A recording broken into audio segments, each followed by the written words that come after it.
On est ensemble avec lui.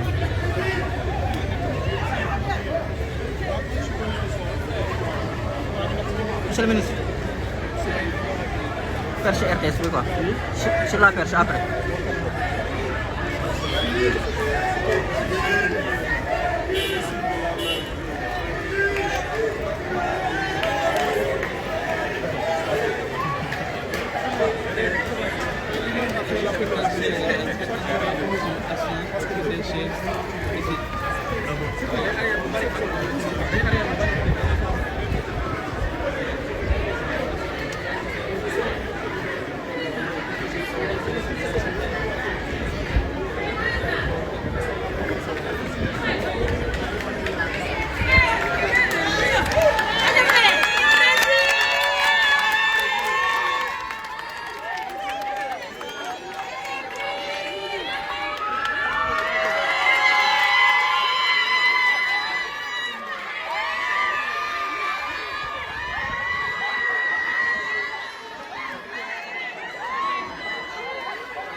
Monsieur le maire,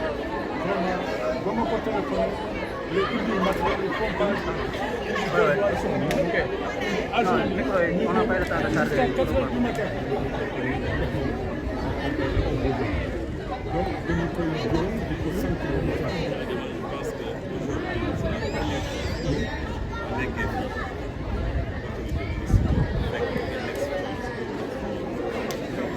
loolu aussi dañu si remercier monsieur le ministre ba mu ñëwee Oustaz Amar imam Amar c'est le président des imams de la commune des Parcelles Assainies yàlla def mu dëkk fi mu nekk ñoo jàpp ba mu amee rek la jël ndox mi président ndox mi fii la mu jël wax boobu je crois que am na njëriñ ndax wax boobu mu wax cri de cœur boobu mu def moo indi lii cri de cœur boobu moo tax ministre bi jóg sur le champ moom dafa doon dem sax ba mu déggee événement bi rek la bàyyi lépp lu mu doon def ba mu ñëw moteur pompe la indaale indi personne moteur pompe yooyu ba mu jël jëfandikoo ko moo tax ndox mi ba ñu koy yëgee ci maire yëgee ci c'est la même chose population bi léegi la jeunesse aussi ñu remercier leen ñooñu dañu ñëwoon jàpp donc mu nekk loo xam ne mbégte la ñu àndal tey ban la gisee nga taxaw vraiment lii c'est la première fois ça fait 25 ans nous vivons dans ce calvaire mais c'est la première fois un ministre taxaw un président de la République taxaw kon taarix la boo xam ne dañu koy bind si ànd vraiment lii dañ leen remercier bu baax di leen kontaan nañu léegi dañu bëgg nga ñëw xool waaw bu ñu demee ba si këram këram mu sànni mu sànni ko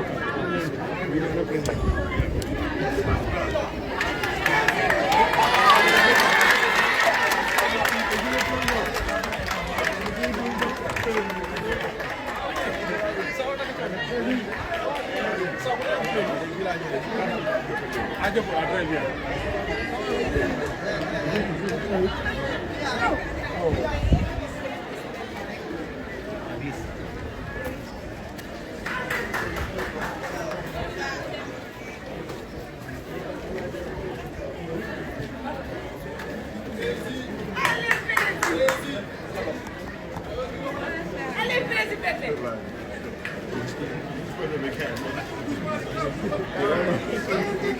li ma xare suñ ko tey sax def na penalty taxaw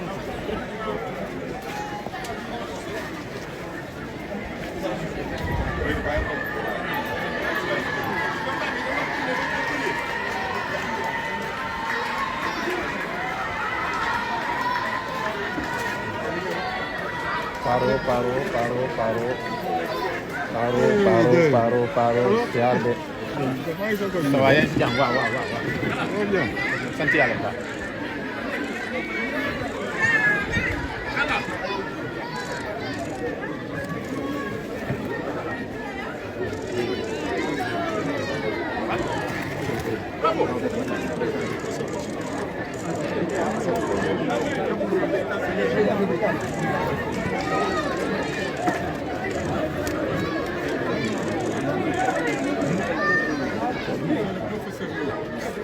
dafa def tour si ginnaaw dégg nga. waaw.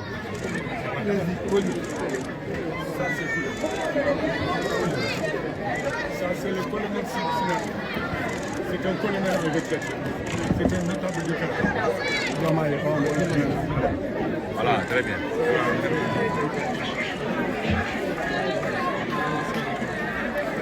C'est un notable du quartier. Cheikh ñëwal ni C'est un notable. ñëwaatal c'est à cause quoi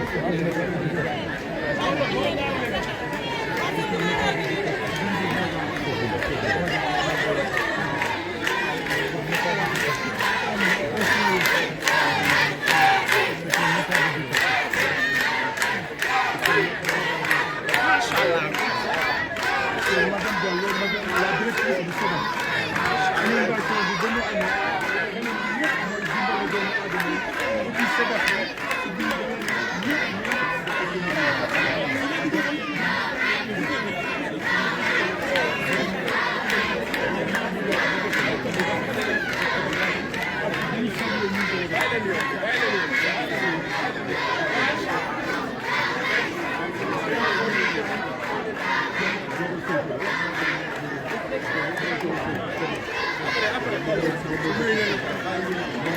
ñu mu nuyu ba pare rek.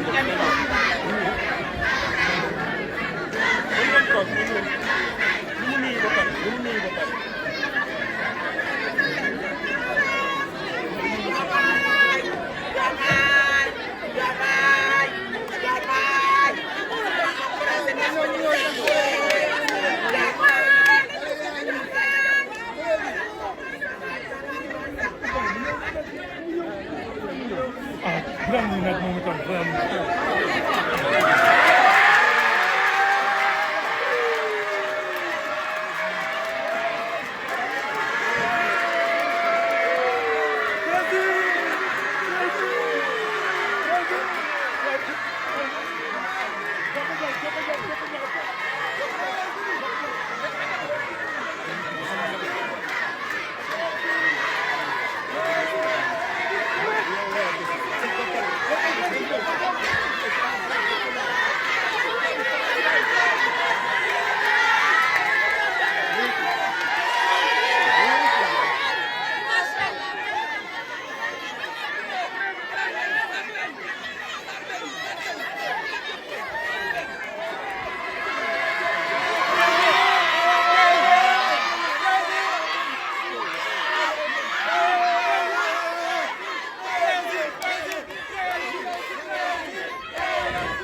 Devance.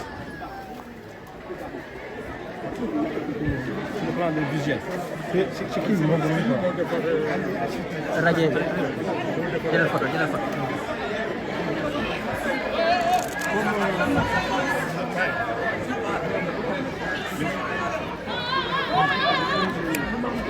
Comme ni ma ko waxee woon fii mooy kër boo nekk nii moom moo defoon message bi démb si biti moom dafa sinistre gis nga këram dara génn y a 3 maisons yii fii si ginnaaw seen dara génn mais yàlla def na y a pas de mort wala am na fitu ba amal mais mur bi dafa daanu daanu si kaw mu dara yàlla def fitu si loolu léegi monsieur le président dañ lay bàyyi président des imams Oustaz Amar ñu am kàddu gi ñu si sant. Monsieur Chamé. ñu ngi lay nuyu bu baax di la bégee di la wàcc sa wàcc di am mbégte moo xam ne dama ko bokk ak tous les collectifs des imams de la communauté Parcelles Assainies di am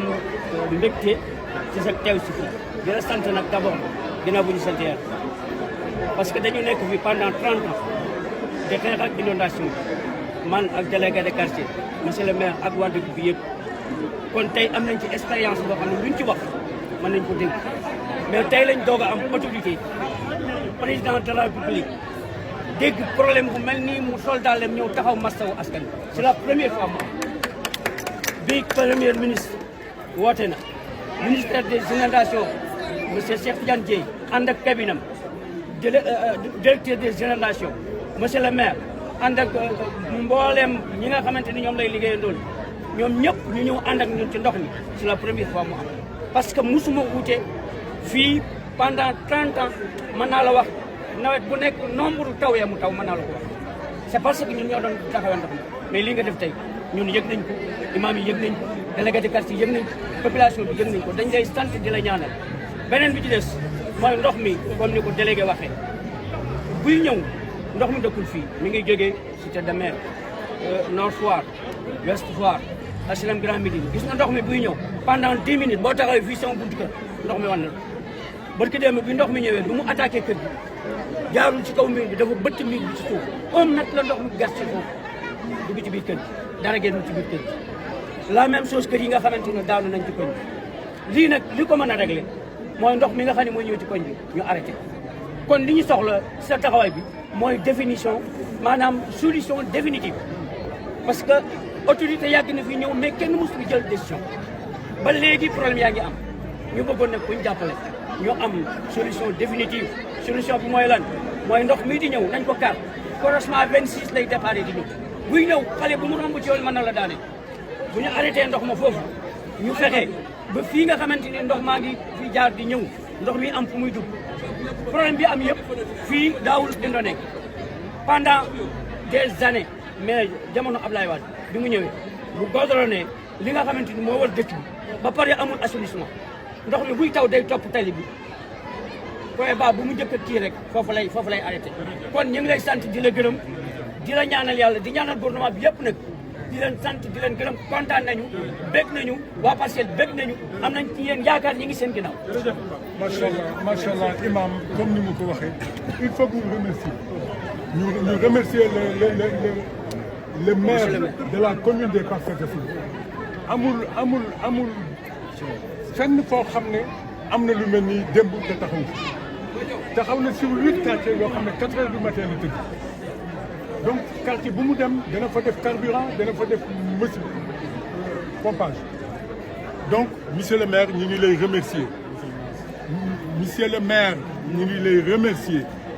vraiment si sa taxawaay si quartier bi si quartier yi laay wax je suis le président des délégués de quartier. délégué de quartier yëpp monsieur le ministre il faut ñu sant ko. danañ ko sant danañ ko gërëm avec ay moyens. monsieur le ministre Cheikh Tidiane Dièye moo fi njëkk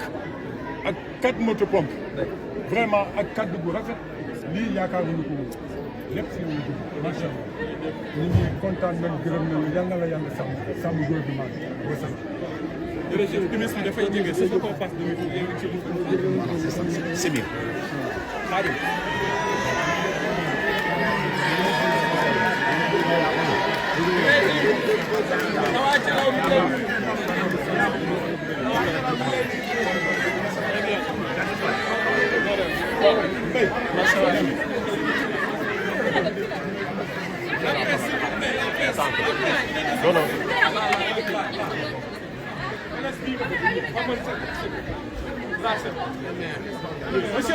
Monsieur le maire waaw bàyyi ko ci la ko moom ci la ko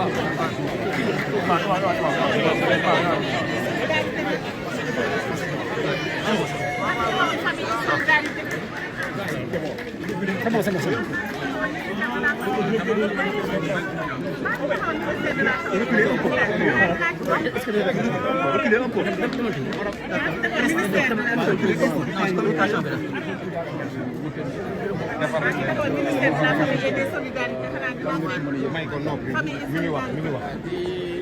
ñëwee kàddu gi di sant yàlla déjà suñu may liñ ci jéem ni yàlla barkeel ko bu ñu jógee ci situation bi ñu gis dem ak situation bii ñu ngi pass doon wax li waral déplacement bi ñu ñëw bokk ak waa Parcelles Assainies surtout fii natt gi nga xamante ni yàlla tegee nañu mu doon li fi ndox mi def dem ci inondation waaye ñëw tamit ngir masawu leen ñëw ngir won leen ne lu ñuy gis diggante démb ba tey muy effort muy autorités yi def muy autorités locales yi monsieur le maire ak équipe am muy monsieur le ministre ak administration ministère de l'hydraulique et de l'enseignement yëpp ONAS ak direction yëpp ñi nga xamante ne ñu ngi yëngatu ci gérer lii di inondation ñu félicité leen gis tamit seen résultat boobu di leen ci encouragé bu baax ñu ànd ceeg population bi ndax ñoom tamit desuñu gannaaw ci li nga xamante ne mooy lii effort ci génne seen bopp ci situation bi ñu nekk kon dañu leen di masaw bu baax di encouragé acteurs yi nga xamante ne ñu ngi dugal seen loxo ba situation bi mën a évoluer positivement li ci tegu nag mooy jafe-jafe yi ñun xam nañu ne lan moo ko wiir ndax ñi fi nekk di ko dund ay lu mat ñaar fukki at ak juróom ñi nii dem fanweeri at xam nañu évolution bi lu mu demee waaye am na ci loo xamante ne am na ba pare am loo xamante ne fii lañ ko fekk ndax fii ku ko gis par rapport ak fi ñu wax montagne la dafa xóot ndox bi yàlla tamit bu wàccee bëri ci suuf foog mu am fu mu jaar te buy wàcc day topp fi gën a kawe di dem fi gën a suufe loolu moo waral ndox mi di mujjee fii yëpp waaye démb bi ñuy gis imam muy wax ànd ceeg maire di xuus di masoo population bi ñeneen ñi ci quartier bi tiis gu métti lañ ci am ndax loolu yëpp dañu koy jàppale ci suñu loos la gàlloo ñu war ci trouver solution moo tax ci moment boobu laa woo ministre de l'hydraulique et de l'assainissement mu ne ma maa ngi nii di wàcc génn guma sax avion bi waaye maa ngi lay defal situation bi léegi waaye ku gis démb heure bii démb gis fu ñu toll nii tey amul benn ndox bi fi nekk di nga reconnaître tamit am na effort yi fi nekk ñu nga xam ne ñu ngi koy doxal commencé na jur résultat xëy na nag ci yenn saa yi ci moment yi ñu koy filmer ñu ko woon askan wi fekk mu ngi taw wala sebedegul ku ne mën na yaakaar na ndox mi dootu fi jógeeti te xëy na lii kuñ ko won démb situation bi fi nekkoon démb wan ko tey dina gëm ne dina jafe ci moom bu ñëwal ba fii mu gëm ne lii fii lay amee moo tax mu wàccee ci oto bi dama leen ne yóbbu leen ma fi ndox mi nekk ne ma fii la ndox mi nekkoon démb solution yi am na yoo xamante ne solution de renforcement la ndax li waral démb ñu pompé ba bu ñu ñëwee bii tey heure bii fekk ñu fi dara loolu buñ ko gënee dooleel kon xëy na ndox mi dina am jafe-jafe daje nu mu dajaloo kon dinañ gën a yokk doole pompe yi loolu mooy instruction yi ñu jox ministre de l'hydraulique et de l'assainissement ci liy mesure d'atténuation yi ak mesure de prise en charge automatique ñu war a jël ci lii di inondation yi ak nu mu sonalee quartier bi. li ci tegu ay mesures structurelles dina am yu xewee fii dina am yu xewee fi ndox mi di jóge ndax xëy na ndox mi bu jógee woon foofu jaar ci ay rigole am ci voie d'assainissement yu mu ànd mën na am du egg si fii loolu solution la mais am na solution yoo xamante ne tamit dafay laal quartier bi parce que ni nit ñi ni dëkkuwaay bi demee fii te fii doon fa xóot nekkoon kambe gi nga xamante ne fii la ndox mi doon ñëw ay dëkkuwaay nekk fii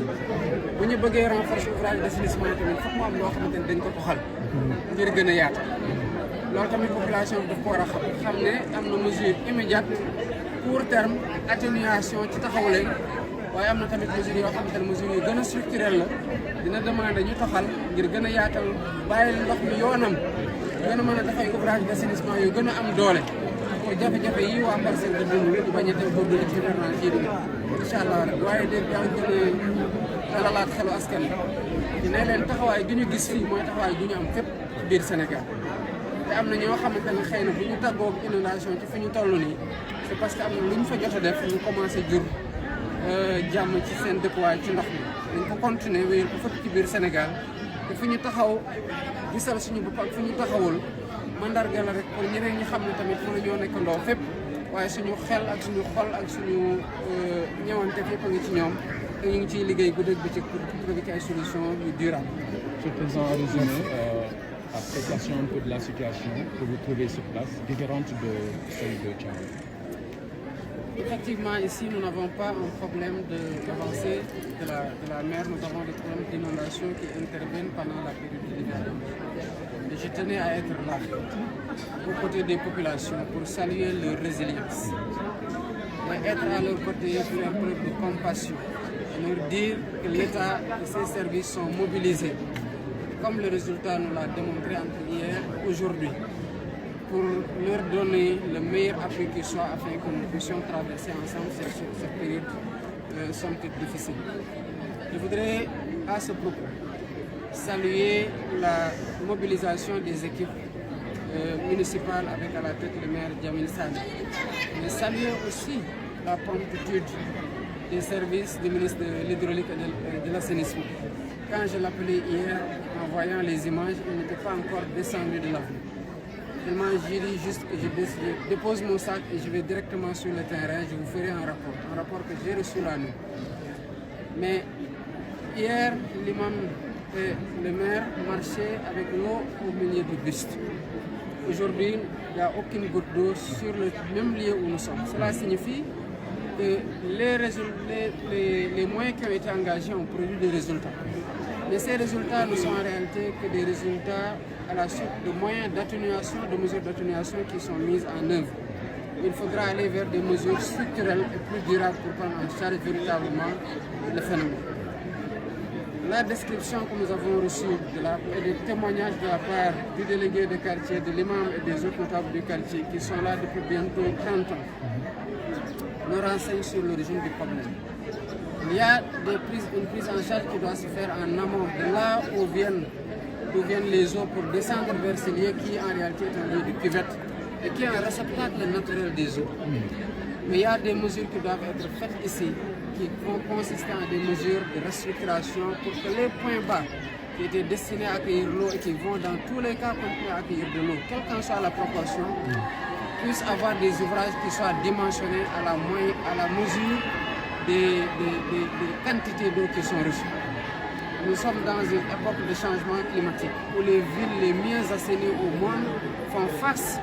à des crises d'inondation, des situations d'inondation. À chaque fois que ça intervient, il y a un temps de latence à observer pour que les ouvrages puissent fonctionner, parce que c'est ces ouvrages-là qui constituent la réponse qui est préparée pour absorber l'eau autant que nous sommes en train de constater comme étant des résultats positifs qui ont été engagés. J'encourage le ministre et l'ensemble des autres ministres. Ce matin, sur mes instructions, le Premier ministre a organisé une réunion d'urgence autour de la situation avec le ministre de l'Hydraulique et de l'Assainissement, le ministre des Forces armées avec le génie militaire, le ministre de l'Intérieur avec la protection civile, le ministre de l'Environnement et de la transition écologique pour ce qui concerne la situation des zones qui sont affectées par le phénomène de l'avancée de la mer. Dans certaines zones, le plan de restructuration est en train de prendre en charge ces solutions à long terme. Le ministère de l'Urbanisme, qui était aussi de la partie, en train de travailler. Mais bientôt, nous aurons un plan d'urgence pour les 5 prochaines années sur lesquelles le ministère va communiquer. Mais le ministère aussi a été instruit de communiquer sur les moyens qui ont permis de donner cette réponse dont nous constatons des résultats positifs. Et sur ce qui a été fait ces 15 derniers mois, qui est un travail colossal à travers des digues, des bassins de rétention et d'autres ouvrages qui permettent aux populations d'avoir une meilleure résilience, aux zones d'avoir une meilleure résilience face à la situation des inondations. Voilà ce qui était le message. Merci beaucoup. Merci, Président. Merci, Président. Mano.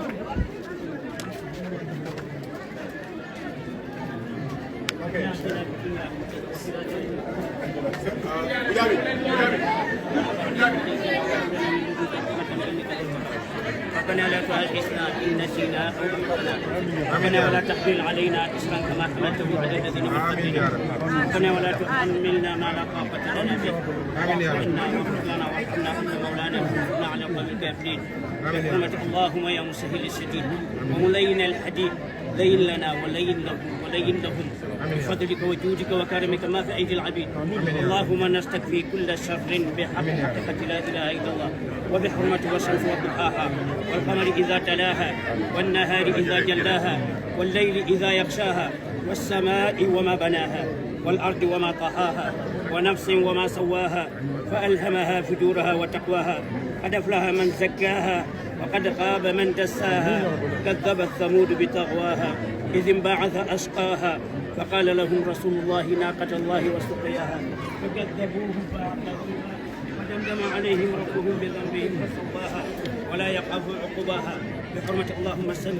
على سيدنا محمد الفاتح لما أغلق والخاتم لما سبق الناصر الحق بالحق والهادي إلى صراطك المستقيم وعلى آله حق قدره ومقداره العظيم إن الله وملائكته يصلون على النبي يا أيها الذين آمنوا صلوا عليه وسلموا تسليما صلى الله تعالى عليه وعلى آله وصحبه وسلم تسليما سبحان ربك رب العزة عما يصفون وسلام على المرسلين والحمد لله رب العالمين. آمين يا رب. Président Dawa Thialaw mi ngi lay bëgg. Président Dawa Thialaw mi ngi lay bëgg.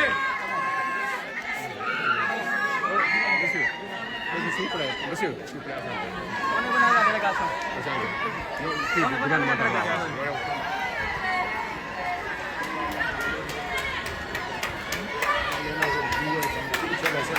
Non, délégation bi la.